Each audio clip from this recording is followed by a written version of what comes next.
চলে একটা বেলটা যদি বেতালেতে পড়ে বেলটায় বেলটায় টুপকা লেগে নাও যাবে ডুবে আবার দেখেন আমরা যখন খাদ্য যখন খাই উপরের তলের দাঁত দিয়া কি সুন্দর চাবাই একটা দাঁত যদি বেতালেতে পড়ে ভাত খাওয়া তো দূরের কথা জিহ্বা যাবে ছিঁড়ে কাজেই বলছি তাল ছাড়া কোনো কিছু নয়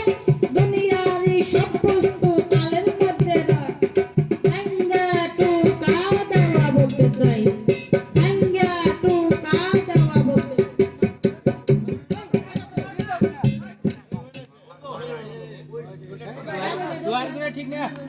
টুকা দেওয়া বলতে চাই এ পর্যন্ত আসর আমি হইব বিদায় আমার কবিগুরু হলো জীবাজন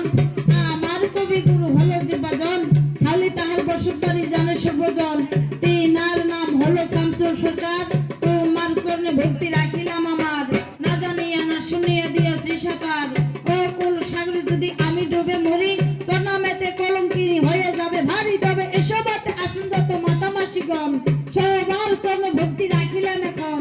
এসবাতে আসেন যত মুসলমান ভাই সবার কাছে সালাম আমি জানাই সালাম নিয়ে কালাম করবেন আমায় করবেন দোয়া আপনাদের দোয়াই হবে কবি গান গাওয়া তবে এই পর্যন্ত বলে আমার আসর ছেড়ে যায় ফকির ভাই এসে দেখি কোন ভাবে পারি দে রে ভাই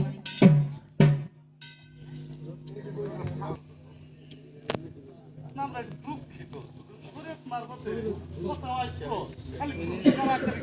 সুরেত মারফত কি করো না কোরআনের কথা কয় না মারফতের কোনো কথা এটা বুঝলো না যে সুন্দর কথা গুলো কইছে মারফতের কথা গুরু শিষ্য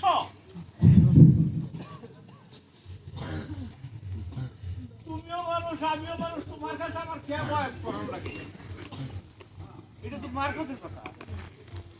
তাই না